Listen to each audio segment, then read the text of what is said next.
Good morning. Excel technical classes में आप लोगों का स्वागत है। आज हम देखने वाले हैं थ्री पार्ट टैरिफ के बारे में।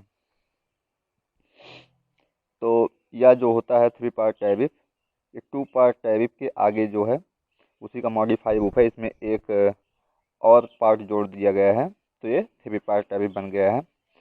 तो इसका जो पहला भाग होता है वो फिक्स चार्ज पर डिपेंड करता है, दूसरा सेमी फिक्स चार्ज पे और तीसरा रनिंग चार्ज पर डिपेंड करता है। तो थ्री पार्ट टैरिफ पहला हो गया हमारा फिक्स चार्ज, जिसे ए से डिनोट करते हैं, और दूसरा हमारा होता है चार्ज पर किलोवाट ऑफ मैक्सिमम डिमांड, जो बी इंटू किलोवाट में डिपेंड करता है। तीसरा होता है चार्ज पर kilowatt hour of energy consume, जो सो सी के डब्ल्यू एच पर डिपेंड करता है। मतलब पहला फिक्स चार्ज होगा, दूसरा मैक्सिमम डिमांड होगा और तीसरा एनर्जी कंज्यूम का होगा। तो ये जो हमारा थ्री पार्ट टैरिफ होता है, ये खास करके बड़े कंज्यूमर के लिए बनाया जाता है, जो 11 केवी 33 केवी की जो सप्लाई होती है उसे इंडस्ट्रियल के लिए यूज करते हैं। जिसका कास्ट हमको निकालना होता है, तो हम इस फार्मूले से उसका कास्ट निकालते हैं। तो क्या है, A plus B into kilowatt plus C into K W H से निकालते हैं। आम लोगों के लिए इस प्रकार जो टैरिफ होता है उसको समझने में जानने में कठिनाई होती है। तो इसे रीडिंग देने में इसमें जो है क्या करते हैं, हम मैक्सिमम डिमांड का इंडिकेटर लगाते हैं, जिससे रीडिंग देने में क्या होता है, हमारा इसका भी कार्य बढ़ जाता है। तो रीडिंग लेना अगर आम लोग अगर घर में लगा लें तो उनके समझ में नहीं आएगा किस बेस पे हमको बिल दिया जा रहा है या क्या हो रहा है। तो इसलिए इस प्रकार जो टैरिफ होता है वो सिर्फ इंडस्ट्रियल के बड़े बड़े कंज्यूमर के लिए होता है। अगला हमारा आएगा मैक्सिमम डिमांड टैरिफ। या जो है टू पार्ट और थ्री पार्ट टैरिफ का ही एक प्रारूप है। इसमें क्या करते हैं, हम मैक्सिमम डिमांड का निर्धारण जो करते हैं उसके लिए हम मैक्सिमम डिमांड का एक इंडिकेटर लगाते हैं। तो उसमें इंस्ट्रूमेंट लगा रहता है, तो उसमें क्या होता है कि हमारी रीडिंग जितना हम डिमांड करते हैं उसके हिसाब से हमें क्या होता है, रीडिंग उसमें चलती रहती है मीटर में। तो जितना हम यूनिट बिजली खर्च करते हैं उतना ही बिल हमें देना होता है। इसमें क्या करते हैं, इसमें टू पार्ट टैरिफ के उस दोष को दूर किया जाता है जिसके द्वारा कंज्यूमर को एक ही बार में मैक्सिमम डिमांड के निर्धारण द्वारा प्रभाव देना होता है। समझो कैसे होता है। टू पार्ट टैरिफ का एक दोष, मतलब वो कौन सा दोष होता है जिसे हम दूर करते हैं इसमें। टू पार्ट टैरिफ का एक दोष जो इलेक्ट्रिक एनर्जी के कम व्यय या बिल्कुल ना होने के व्यय होने पर मैक्सिमम डिमांड कनेक्टेड लोड के स्थान पर मैक्सिमम डिमांड इंडिकेटर इंस्ट्रूमेंट से रीडिंग के आधार पर परिकलित फिक्स चार्ज या कास्ट टू पार्ट टैरिफ की फिक्स कास्ट से कम होती है। मतलब क्या हुआ इसका इसका मतलब ये हुआ कि जो हम टू पार्ट टैरिफ था उसमें अगर हम मान लो 10 यूनिट या 20 यूनिट या 100 यूनिट क्या करते थे, खर्च किए, तो वो 10 यूनिट का दाम तो जुड़ता ही जुड़ता था, और प्लस जो हम मैक्सिमम डिमांड किए हैं जो हमारा फिक्स चार्ज है उसको ऐड करके देना पड़ता था। लेकिन इसमें ये प्रोसेस नहीं होता। इसमें क्या होता है कि अगर हम मान लो 1 किलोवाट कनेक्शन ले लिए हैं तो उसका कोई फिक्स चार्ज नहीं होगा कि भैया 1 किलोवाट का ले लिए हो तो 50 रुपये तुम्हारा फिक्स है, इतना देना पड़ेगा, और जितना यूज करोगे वो और जुड़ेगा। इसमें क्या होता है कि अगर हम 1 किलोवाट कनेक्शन ले लिए हैं तो अगर हम इसमें 50 यूनिट या 10 यूनिट या 20 यूनिट यूज कर रहे हैं तो 20 यूनिट का ही दाम देना पड़ता है। मतलब कहने का ये है कि जो फिक्स चार्ज होता था वो इसमें ऐड नहीं होता है। इसे क्या कहते हैं, मैक्सिमम डिमांड टैरिफ कहते हैं। अगला हमारा आएगा पावर फैक्टर टैरिफ।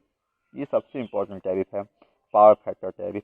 इसमें क्या होता है कि इसमें हमको जो इलेक्ट्रिक का निर्धारण करना होता है वो पावर फैक्टर के हिसाब से करते हैं। तो अगर हम पावर फैक्टर का मान अगर हम बहुत अधिक कर देते हैं, बहुत कम कर लेते हैं, जैसे मान लो हमारा पावर फैक्टर लो हो गया, तो क्या होगा, जो इंस्ट्रूमेंट की निर्धारण क्षमता होगी वो अधिक हो जाएगी और लाइन में होने वाला लॉस अधिक हो जाएगा। इससे लो पावर फैक्टर लोड वाले कंज्यूमर को अधिक बिल देना पड़ता है, अधिक पैसे चुकाने पड़ते हैं। तो भैया वो पैसे कैसे देगा, उसको हमने 3 भागों में रखा है। तो पहला भाग क्या है, केवीए मैक्सिमम डिमांड टैरिफ। इसमें क्या होता है, इसमें जो मैक्सिमम डिमांड होता है, अब तक हम मैक्सिमम डिमांड को किलोवाट में मेजर करते थे, लेकिन पावर फैक्टर में हम क्या करेंगे, मैक्सिमम डिमांड को केवीए में मेजर करेंगे, क्योंकि केवीए में ही तो हमारा पावर फैक्टर आएगा। तो हम क्या करेंगे, मैक्सिमम डिमांड को केवीए में मेजर करेंगे। ये पहले टाइप में हो गया। दूसरा टाइप हमारा क्या आएगा इसमें का, KWH या kVARH टैरिफ। इसमें क्या होगा, अगर कंज्यूमर हमारा इस टैरिफ के हिसाब से अगर लिया है तो उसको जितना एनर्जी वो कंज्यूम करेगा KVH के हिसाब से, और जितना उसका पावर फैक्टर कम होगा KVARH के हिसाब से, तो दोनों के हिसाब से उसको अलग अलग पैसे जोड़कर एक साथ देने होंगे। जैसे 20 यूनिट यूज किया तो 20 यूनिट का दाम तो देना ही देना होगा, और साथ ही साथ कितना पावर फैक्टर कम कराया है उसका दाम भी ऐड करके क्या करना पड़ेगा, उसे देना पड़ेगा। जो कि हमको क्या, हम इसमें क्या जानते हैं कि हमारी जो यूनिट की दर होती है वो KW जो हमारा होता है KVARH यूनिट की जो दर होती है वो KWH यूनिट की दर से क्या होती है, काफ़ी अधिक रखी जाती है, जिससे कंज्यूम करने वाला कंज्यूमर जो है KVARH को बनाए रखे। इसको जितना वो कम करेगा उतने हमारे ट्रांसमिशन लाइन पे इफेक्ट पड़ता है। तो इस प्रकार के टैरिफ में दोनों के हिसाब से हमको बिल पे करना पड़ता है। तो इसको एक फार्मूले से जानते हैं। इसमें ये हमारा फार्मूला है टोटल कास्ट निकालने का, A kilowatt plus B KWH plus C KVARH। मतलब किलोवाट KWH तो है ही, और साथ साथ इसमें क्या जुड़ जाएगा, पावर फैक्टर भी ऐड हो जाएगा। अगला आता है हमारा तीसरा जो इसमें का है एवरेज पावर फैक्टर टैरिफ। इसमें क्या होता है, इसे हम भैया स्लाइडिंग स्केल टैरिफ के नाम से भी जानते हैं। इसमें क्या होता है हमारा, इसमें हम जैसे हमारा पावर फैक्टर जो होता है, हम लोग तो जानते हैं हमारा पावर फैक्टर क्या होता है। अगर एवरेज पावर फैक्टर की बात की जाए तो 0.8 सब लोग जानते हैं कि एवरेज पावर फैक्टर 0.8 माना जाता है। अगर कोई भी कंज्यूमर 0.8 पावर फैक्टर से कम पावर फैक्टर कर लेता है, जैसे मान लो बिजली लिया वो बिल, मान लो इलेक्ट्रिक कनेक्शन लिया वो और पावर फैक्टर के हिसाब से लिया, तो वो जो पावर फैक्टर के हिसाब से लेगा तो 0.8 उसको एवरेज मान के दिया जाएगा। अब जितना तो वो कंज्यूम करेगा उसका बिल तो वो देगा ही देगा, सारी चीज़ें इसके हिसाब से वो देगा। लेकिन अब इसमें क्या होगा कि अगर वो 0.8 से जितना पावर फैक्टर कम करेगा उसका उसको एक्स्ट्रा चार्ज दंड के रूप में देना पड़ता है, और जिसके लिए पर 0.01 के मान के अंतर के लिए एक निश्चित राशि निश्चित की जाती है, और उसी के हिसाब से क्या होता है, एक्स्ट्रा चार्ज देना होता है। जैसे मान लो कि अगर 0.8 है, अगर मान लो 0.0 करके एक 0.01 कम हो गया तो उसके हिसाब मान लो 100 रुपये 200 रुपये 300 रुपये जितना भी चार्ज रखा जाएगा उसको देना पड़ेगा। अगला हमारा आता है ऑफ पीक लोड टैरिफ। ये क्या होता है ऑफ पीक लोड टैरिफ? अच्छा, हम जानते हैं कि हमारा जो घर होता है उसमें इलेक्ट्रिक की सप्लाई होती है, तो उसमें हम क्या 24 घंटे एक ही बराबर सप्लाई यूज करते हैं एक समान से? नहीं करते हैं, क्योंकि हो सकता है रात में सब सो जाते हैं, एक दो लाइटें जलती हों बाहर की, घर की तो बंद करके ही सोते हैं सब, तो रात के समय में बहुत ही कम इलेक्ट्रिक कंज्यूम करते हैं। सुबह के टाइम में मोटर चला देंगे, हीटर चला लेंगे, ट्यूबवेल चला देंगे, तो सुबह के टाइम में इलेक्ट्रिक कंज्यूमिंग ज़्यादा होगी।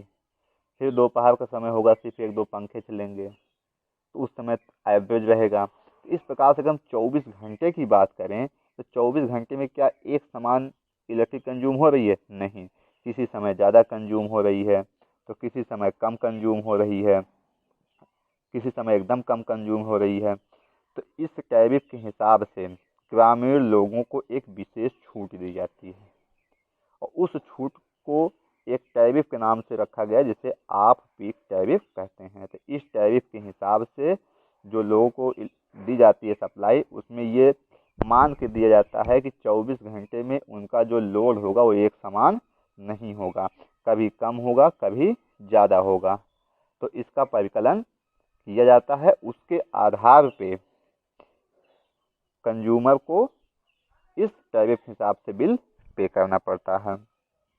लेकिन इस टैरिफ में कंज्यूमर तथा इलेक्ट्रिक सप्लायर दोनों को ही फायदा होता है।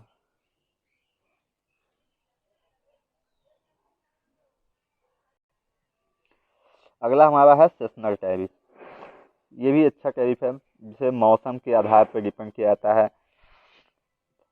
आप लोग जानते हैं कि जैसे मौसम है हमारा, तो गर्मी का मौसम है तो अधिक इलेक्ट्रिक लोड रहेगा, सर्दी का मौसम है तो इलेक्ट्रिक लोड कम हो जाएगा, बारिश का मौसम है तो इलेक्ट्रिक लोड कम रहेगा। तो इस प्रकार से अगर एक साल की बात की जाए तो कुछ महीने लोड अधिक रहते हैं तो कुछ महीने लोड कम रहते हैं। तो इसलिए कंज्यूमर को जो दी जाने वाली सप्लाई है उसको एक अलग टैरिफ का नाम दे दिया गया है, सीजनल टैरिफ, मौसमी टैरिफ। तो इसको क्या किया जाता है कि मौसम के हिसाब से कंज्यूमर को क्या करना होता है, इलेक्ट्रिक चार्ज की दर देनी होती है। जैसे गर्मी के समय में इलेक्ट्रिक चार्ज अधिक रखी जाती है, सर्दी के समय में इलेक्ट्रिक चार्ज कम रखी जाती है। तो वही इसमें लिखा है कि इस प्रकार के टैरिफ को मौसम के आधार पर निर्धारित किया जाता है। क्योंकि गर्मी के मौसम में लोड अधिक था, सर्दी ऋतु या वर्षा ऋतु में लोड कम हो जाता है। तो इस टैरिफ को लेने वाले कंज्यूमर को मौसम के आधार पर इलेक्ट्रिक एनर्जी चार्ज की दर निर्धारित की जाती है। अगला हमारा आता है मल्टी टैरिफ। इसमें आप लोग खुद लिख लीजिएगा। इसमें क्या होता है कि इस प्रकार का जो टैरिफ होता है, इसमें जितने भी अभी ऊपर से हम जितने भी 8-9 टैरिफ पढ़े हैं, 8 टैरिफ पढ़े हैं, उनमें से किन्हीं 2 टैरिफ को जोड़ दो एक साथ। कोई भी 2 टैरिफ को एक साथ जोड़ दो और उन दोनों को जोड़ के किसी कंज्यूमर को दे दो। एक साथ मतलब 2 टैरिफ को जोड़ के दे दो, तो उसे क्या कहलाएगा, मल्टी टैरिफ। इसको आवश्यकता के अनुसार बनाया जाता है। किसी कंज्यूमर को 3 टैरिफ एक ही साथ जोड़ के चाहिए तो उसे 3 टैरिफ एक ही साथ जोड़ के दिया जाएगा, किसी को 2 चाहिए 2 जोड़ के दिया जाएगा, किसी को 4 चाहिए 4 जोड़ के एक साथ दिया जाएगा। इस प्रकार टैरिफ क्या कहलाता है, मल्टी टैरिफ कहलाता है। तो आज हमारा ये टैरिफ का जो पार्ट है ख़त्म होता है। अब अगले वीडियो में हम आप लोगों को इस पर कुछ न्यूमेरिकल लेके आएंगे। अगर हमारा वीडियो आपको अच्छा लगा हो तो नीचे कमेंट करके बताइएगा। अगर आप हमारे चैनल पर नए हैं तो प्लीज़ सब्सक्राइब कीजिए और लाइक कीजिए। धन्यवाद।